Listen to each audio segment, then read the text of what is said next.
Husband Gerald died on a Tuesday. I remember because I had just gotten back from my Tuesday morning water or boats class at the YMCA, the one I'd been going to for 11 years, and when I walked through the front door with my wet hair and my gym bag over my shoulder, the paramedics were already there.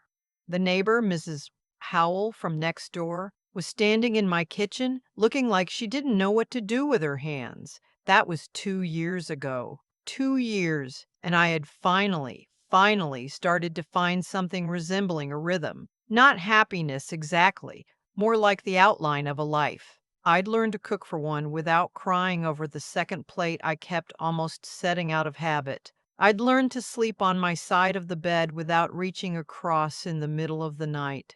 I had my Tuesday mornings, my book club on the third Thursday of every month, my Sunday calls with my daughter Claire, who lived in Portland. I had a life. Small, quieter than before, but mine. So when my phone rang on a Wednesday afternoon in early March and the man on the other end introduced himself as Howard Bellamy, an estate attorney in Wilmington, I assumed it was a mistake, a wrong number. Gerald had an attorney, but it was a man named Sal Ferreira who had handled our wills, our house refinance. A minor dispute with a contractor years ago. I knew Sal. I had sat across from Sal's desk. I did not know anyone named Howard Bellamy. Mrs. Calloway, the man said, I know this call must seem strange. I want to be up front with you. I represented your husband in a matter separate from your shared estate. He came to me privately about 4 years ago. He left specific instructions that I was not to contact you until 2 years after his passing. I sat down. I don't remember deciding to sit down, but I found myself in the kitchen chair, the one by the window, with my hand pressing the phone so hard against my ear that it left a red mark for an hour afterward. Why? I asked. He wanted time, Mr. Bellamy said. Time for certain things to settle. I can't explain everything over the phone, Mrs. Calloway, but I think you should come in. Your husband left you something. Not money. Well, partly money, but more than that. He left you a document. He left you the truth. I almost didn't go. I want to be honest about that because when I tell this story, and I have told it to Claire, to my friend Norma, to my sister Barbara in Phoenix, people always say they would have driven straight there, that they wouldn't have hesitated for a second. But I hesitated. I sat at that kitchen table for a long time after I hung up. I made myself a cup of tea I didn't drink. I thought about Gerald. The real Gerald, not the soft grief memory version of him I'd been carrying around, and I asked myself what I actually knew about my husband's private life. What I knew was this: Gerald and I had been married for 23 years. He was an engineer, retired at 62, good with his hands, bad with small talk at parties. He loved woodworking, college football, and a particular brand of instant oatmeal that I found disgusting. We had one child together. Claire and Gerald had a son from his first marriage. His name was Nathan. Nathan. I should tell you about Nathan because he matters a great deal to this story, and I want to be fair. When Gerald and I got together, Nathan was 11. His mother, Gerald's first wife Carol, had primary custody, and Nathan spent every other weekend with us and 2 weeks in the summer. I tried. I genuinely tried. I made his room nice. I learned his favorite foods. I drove him to baseball practice and sat in the bleachers in the July heat and cheered for a kid who mostly looked right through me like I was made of glass. By the time he was a teenager, Nathan had decided, for reasons I was never fully able to understand, that I was the reason his parents hadn't gotten back together. It didn't matter that Gerald and Carol had been divorced for 3 years before Gerald and I ever met. Nathan had written his story, and I was the villain in it, and that was that. Gerald had talked to him many times. I believe that. I believe Gerald genuinely tried. But Nathan grew into an adult who was civil to me at Christmas and nothing more. He never came to us for Thanksgiving. He didn't come to Claire's college graduation even though Gerald asked him. When Gerald got sick, a cardiac event 2 years before he died, a warning shot that we had apparently not taken seriously enough, Nathan came to the hospital and sat in the hallway, and I brought him a coffee, and he said, "Thanks," and stared at the wall. His wife, a woman named Sandra, was worse. Sandra had never pretended to be civil. She called me Gerald's second family, the way other people say other woman. She made comments about the house, our house, the house Gerald and I had owned together for 19 years, like it was a temporary arrangement she was tolerating. I knew all of this going into that meeting with Howard Bellamy. I had always known on some low frequency that after Gerald died, there would be trouble from that direction. What I did not know was how much trouble or how long Gerald had been quietly preparing for it. I drove to Wilmington on a Thursday. Howard Bellamy's office was in a brick building downtown, third floor, the kind of office with dark wood paneling and the smell of old paper and central heating. He was a man in his late 60s, white-haired, with the particular patient manner of someone who has spent decades delivering difficult information and learned to do it without flinching. He shook my hand and asked if I wanted coffee, and when I said yes, he poured it himself, which I noticed. Then he opened a file on the desk between us and slid a sealed envelope toward me. Gerald's handwriting was on the front. Just my name, Margaret. I had to take a breath before I opened it. The letter was 4 pages, handwritten, Gerald's cramped engineer's print that I had spent 23 years reading on grocery lists and birthday cards, and the occasional note left on the counter when he went to bed before me. Leftovers in the fridge. Lock the back door. Love you. I am not going to repeat everything in that letter. Some of it is private in a way that belongs only to me. But the parts that mattered, the parts that Howard Bellamy had been instructed to act on, were these. Gerald had, 4 years before he died, discovered that Nathan and Sandra had opened a line of credit using Gerald's personal information. Not a small one, $43,000. Run up over the course of 18 months at various points in time, carefully kept below any reporting threshold that might have triggered an alert.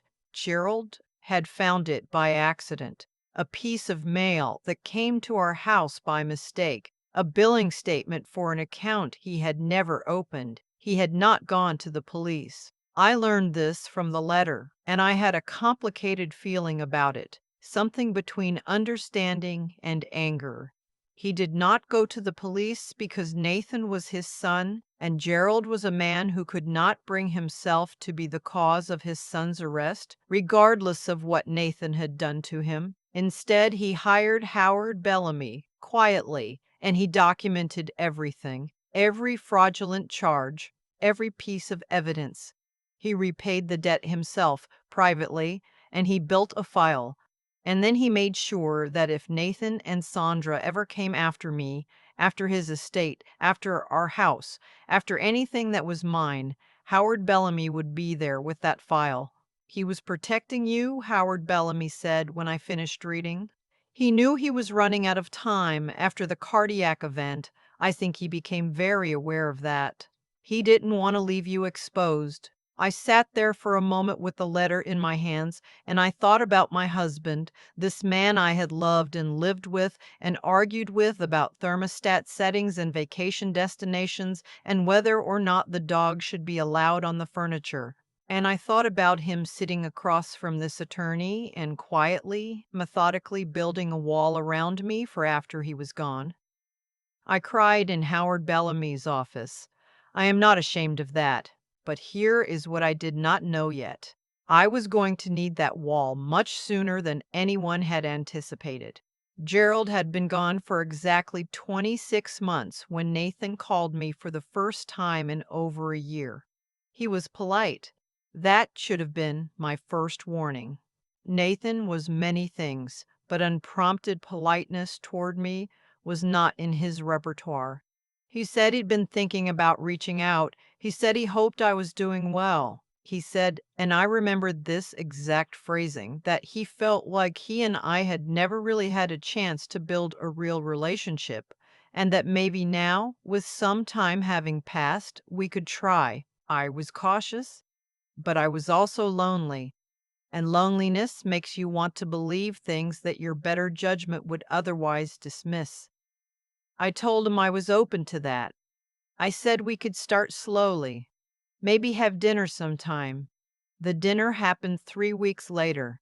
Nathan and Sandra came to the house. My house, the house Gerald and I had shared, the house that was mine, and Sandra walked through every room with the particular attention of someone doing inventory. Over dinner, they told me what they actually wanted. They had found a clause, they said, in the original language of Gerald's will, something about the distribution of assets in the house and Nathan's status as a biological heir that they believed entitled him to a portion of the property. They had an attorney, they said. They weren't looking for a fight. They just wanted what was fair. I asked them to leave. Saunders started to say something, and I held up my hand. I surprised myself, actually, with how steady my hand was, and I said, I need you to leave my home now. After they left, I called Claire in Portland, and she was on a plane within 48 hours, and I called Howard Bellamy. What followed was 4 months that I would not wish on anyone. Nathan and Sandra's attorney filed a claim in the probate court in our county. It was technically based on a provision in an earlier version of Gerald's will, a version from before we were married, that named Nathan as a beneficiary of the property should Gerald die without issue. The argument was convoluted and, according to Howard Bellamy, unlikely to succeed. But the filing itself forced a process, and the process cost money and time and an enormous amount of emotional weight. They sent letters. They appeared once at the end of my driveway, and I called the non-emergency police line, and an officer came and told them to leave. Howard Bellamy filed for a no-contact order, which was granted, and Nathan violated it exactly once. A phone call from a number I didn't recognize, before Sandra apparently convinced him to stop. Claire stayed for 3 weeks and then had to go back to her job and her life, and I was alone in the house that suddenly felt less like comfort and more like the center of a siege. I won't pretend I didn't have moments of thinking about giving in. I am 67 years old, and I was tired, and there were nights when I thought, what if I just gave them something? A settlement, a number, enough to make them go away? It was my friend Norma who talked me out of it in her direct, no-nonsense way, over the phone one night when I was sitting in the dark in the living room. She said, Margaret, if you give them something now, they will be back in 2 years asking for the rest. You know that. She was right. I did know that. I held on. The hearing was on a Tuesday, which felt right, or ironic, or both. Howard Bellamy presented the case clearly. Gerald's will, the current, properly executed, notarized will, was unambiguous. The house and the shared assets went to me, his surviving spouse. The earlier document Nathan and Sandra were citing had been superseded and was legally irrelevant. The claim had no merit. But Howard Bellamy did something else. With my permission, he disclosed Gerald's file, the documented evidence of the fraudulent accounts, the $43,000, the carefully assembled proof that Nathan and Sandra had committed financial fraud against the man they were now claiming had intended to provide for them. He did not file criminal charges in that moment, but he made clear, in front of the judge, that this evidence existed and was available. The judge dismissed Nathan and Sandra's claim in its entirety. And then she did something I had not expected. Because the claim had been filed with what she found to be no legitimate legal basis, and because evidence presented suggested bad faith and potential prior financial misconduct, she awarded sanctions against Nathan and Sandra's attorney and ordered them to pay my legal fees in full. The amount was $61,000. I walked out of that courthouse on a Tuesday afternoon with Claire on one side of me and Howard Bellamy on the other, and I thought about Gerald, about a man who had loved his son enough to protect him from his own worst choices and loved his wife enough to protect her from them too, about a man who had sat in an office with an estate attorney and quietly, painstakingly built something that would outlast him. I thought about the 4 pages of handwritten paper, about lock the back door. Nathan has not contacted me since. I don't know what became of the marriage. I don't allow myself to spend much energy wondering. Claire calls every Sunday. I still go to water a box on Tuesday mornings. Last fall, I signed up for a watercolor class at the community center, which I am genuinely terrible at and which I love anyway. The house is mine. Gerald made sure of that. Some people, when I tell them this story, ask if I'm angry with Gerald for keeping secrets from me, for handling Nathan's betrayal alone, without telling me. And I have thought about that question carefully because I think it deserves a careful answer. I think Gerald knew me. He knew that if he had told me, I would have wanted to do something, report it, confront Nathan, make it stop immediately. And Gerald wasn't ready for that. He was carrying the grief of a father who had a son who had stolen from him, and that kind of grief doesn't move quickly. He needed time to figure out what he was willing to do and what he wasn't. What he was willing to do was protect me. That's enough. It is enough for me. There are mornings now when the house is very quiet and the light comes through the kitchen window in a particular way, and I almost turn around to say something to him. The impulse doesn't go away. I'm not sure it's supposed to, but I don't reach across the bed anymore, or set 2 plates, or wait for a sound that isn't coming. I locked the back door. I kept going. I've had a lot of time to think about what happened, about all of it. Not just the courtroom, not just the letter, but the whole long chain of choices that led to that Tuesday afternoon when I walked out of that building with $61,000 in sanctions awarded in my name and my house still mine. And what I keep coming back to is this: the people who tried to take something from me didn't fail because they were unlucky. They failed because of who they had been for years before any of this started.